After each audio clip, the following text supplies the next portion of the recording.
L'entrepreneur a une position très spécifique dans la société. Créateur de valeur économique, salarié ayant réussi, encensé ou détesté, support financier ou capitaine de pont pour sa famille et son entourage. Mais la vie de l'entrepreneur n'est pas que réussite ou difficulté. Elle est parfois empreinte de doutes, parfois de faillite, mais heureusement de rebond. Quel est alors le regard de la société, mais aussi l'impact des proches sur la liquidation, sur la situation de cet entrepreneur en rebond? C'est ce que nous allons voir à travers les différents témoignages. Pour cela, retrouvons François Gérantais, entrepreneur en rebond, et son ami Patrick.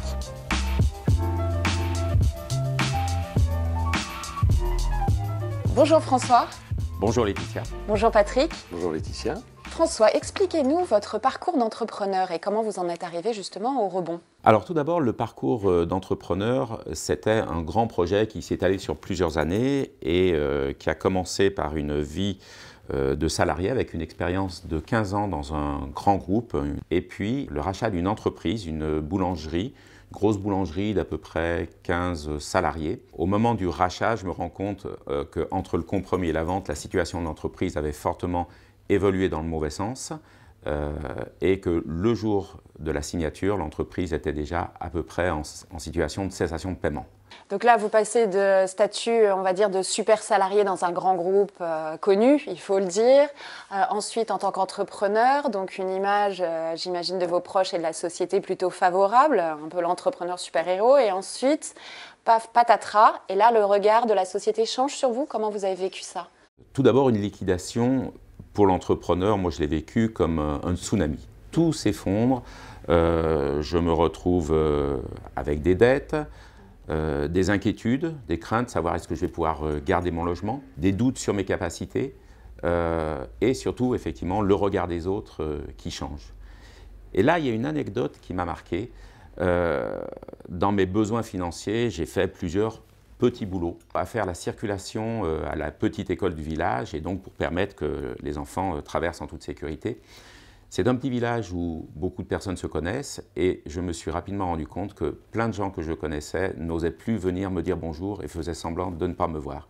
Et là, vous évitez en fait. M'évitaient tout simplement. Et là, je me suis dit waouh. Donc là, effectivement, ça a dû vous toucher. Enfin, ça a dû être aussi pour vous psychologiquement assez dur de vivre ça, en fait, ce regard des autres qui change véritablement? Oui, dans un moment, effectivement, où on est fragile, le regard des autres est très, très important. Et l'absence de regard est complètement perturbant.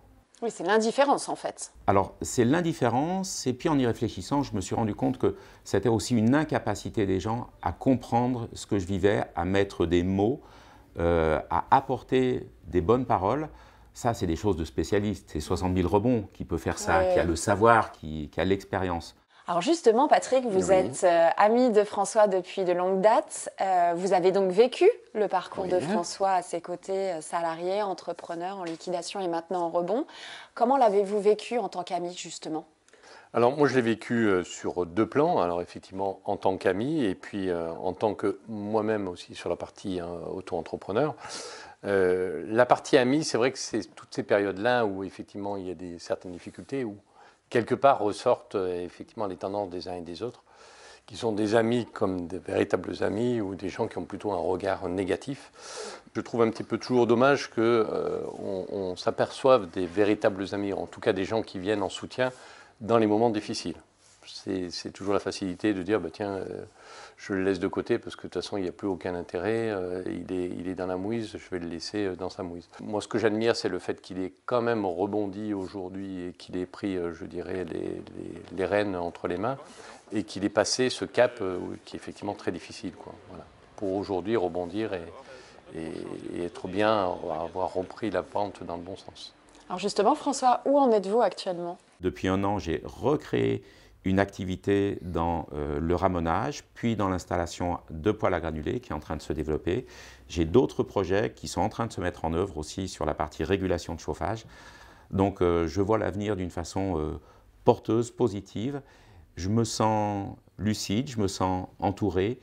Je peux dire en conclusion peut-être ce qui ne m'a pas tué m'a fortifié, mais c'est un petit peu comme ça que je le ressens.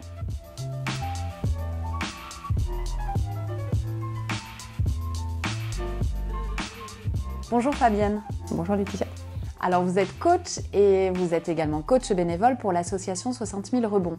Vous avez une spécificité, je vais appeler ça comme ça, c'est-à-dire que vous avez créé un atelier qui n'existait pas auparavant. Est-ce que vous pouvez nous en dire un peu plus sur cette thématique ?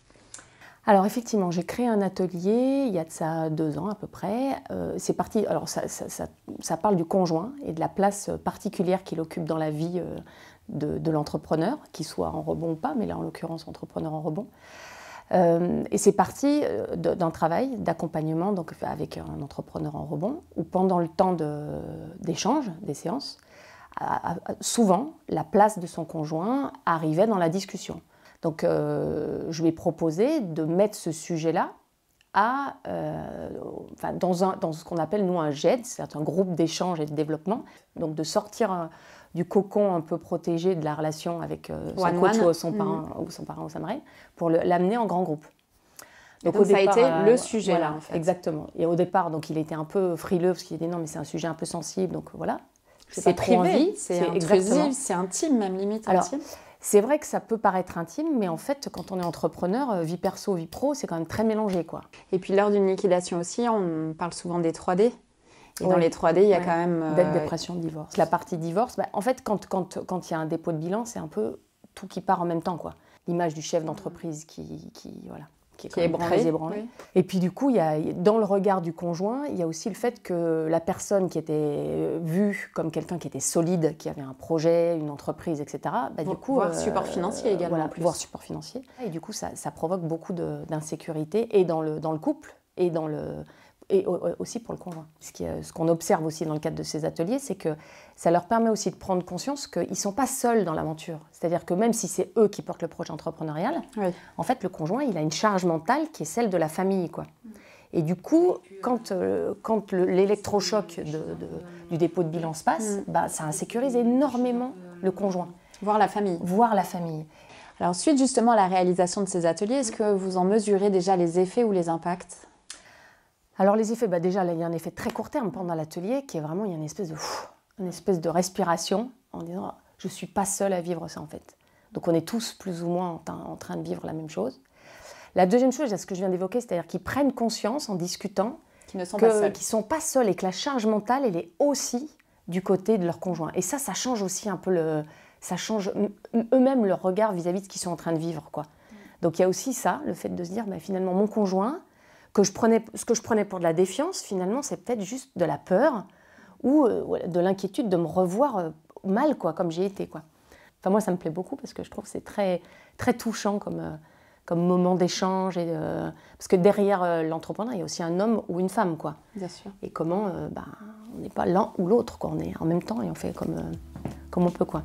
Donc, c'est très... je trouve ça chouette.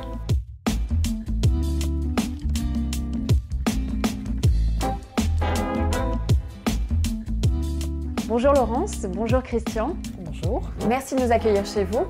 Laurence, est-ce que vous pouvez nous parler de votre parcours d'entrepreneuse ? Je crois que ça fait peu de temps finalement que vous êtes sur Lyon, vous venez d'Auvergne, ça fait 3 ans que vous êtes à Lyon. Qu'est-ce qui s'est passé justement ? L'année qui a précédé notre arrivée, je venais toutes les semaines à Lyon dans un projet de salariat dans le textile, dans mon domaine. Et ma sœur avait monté sa start-up dans des yaourts aux fleurs et aromates.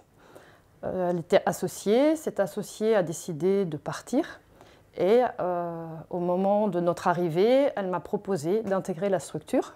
Et ensuite, donc, nous commençons à développer la marque, à signer quelques contrats. Et ma sœur, pour des raisons qui lui appartiennent, souhaite arrêter, donc sortir du projet. Et là, pour moi, c'était une grande surprise. Et je me suis posé la question si je reprenais seule ce projet. Donc pendant 4 mois, je l'ai étudié. Étudier, savoir si c'est viable. Voilà, viabilité à long terme. Voilà, et le projet, c'est le temps qu'on y passe, donc le plaisir, les valeurs qu'il porte, si ça nous correspond, et l'argent. Bien sûr. Voilà. Et puis, 4 mois plus tard, j'ai pris la décision d'arrêter. Donc, nous avons procédé à la cessation d'activité, liquidation. Et justement, donc là, vous êtes entrepreneuse en rebond, vous avez connu l'association 60 000 rebonds et vous avez commencé votre accompagnement juste après. Tout à fait. On m'a mis en lien par une personne qui est coach chez 60 000 rebonds. J'ai rencontré Yuri et Thibaut et j'ai intégré la structure en juin il y a 3 ans. Donc vous commencez cet accompagnement chez 60 000 rebonds, où il y a donc l'accompagnement avec un parrain pour vous aider sur un prochain projet, quel qu'il soit, un salariat et entrepreneurial, et aussi sur le coaching. Justement, c'est là où ça change un peu les choses pour vous. Qu'est-ce qui se passe à ce moment-là? Tout le coaching m'a permis de faire un travail sur le développement personnel, sur la remise en action. Et le parrain m'a permis de redéfinir un projet. Et donc, il m'a aidé à identifier mes points faibles, ce qu'il me manquait pour vraiment démarrer. Voilà. Et vos atouts aussi. Et bien sûr, et toutes mes... Donc ça, c'est plutôt avec le travail du coach, voilà, où j'ai travaillé sur mes forces et mes fragilités. Voilà. Alors l'aventure entrepreneuriale, c'est pas une aventure où on est seul, c'est une aventure aussi familiale et en couple. Comment vous l'avez vécu justement, Christian, cette aventure entrepreneuriale de votre femme? Ça a été pour moi un moment d'inquiétude. On se sent impuissant, on est un petit peu loin du sujet déjà, parce qu'on n'est pas impliqué à 100% dedans. C'est juste une implication émotionnelle. Donc c'est vrai qu'on se sent un petit peu délaissé, parce qu'on est sur le bord du chemin. J'ai essayé d'aider Laurence du mieux que j'ai pu, mais c'est une toute petite aide, hein, vraiment. J'ai vraiment senti par son intégration à 60 000 rebonds qu'elle avait retrouvé une dynamique, en tout cas. Voilà. Alors ce coaching, effectivement, ça a eu plusieurs effets sur vous, mais aussi sur vous, Christian. Qu'est-ce qui s'est passé? Racontez-nous. Il y a eu un double coaching à un moment donné? Ah oui, tout à fait, hein, parce que moi j'étais dans une période professionnelle un petit peu, pas difficile, mais compliquée. Et le fait que Laurence soit aidée par un coach, elle m'a permis à ce moment-là de trouver un coach aussi pour m'aider à rebondir, enfin à trouver une autre voie professionnelle en tout cas. Donc ça a eu un double impact. Ah oui, bien entendu, un double impact. Donc c'est que positif. Positif. Alors vous en êtes où actuellement? Alors moi, je construis mon projet de vêtements personnalisés ajustés à la morphologie. Je suis à établir le business model. Et l'objectif n'étant de ne pas reproduire les mêmes erreurs. D'accord, donc vous êtes prête à repartir? Oui. Merci à tous les deux, merci beaucoup pour votre accueil. Avec plaisir. Avec plaisir. C'est la fin de cette émission de 60 000 rebonds. Retrouvez-nous le mois prochain pour une nouvelle émission. Et en attendant, suivez-nous sur les réseaux sociaux.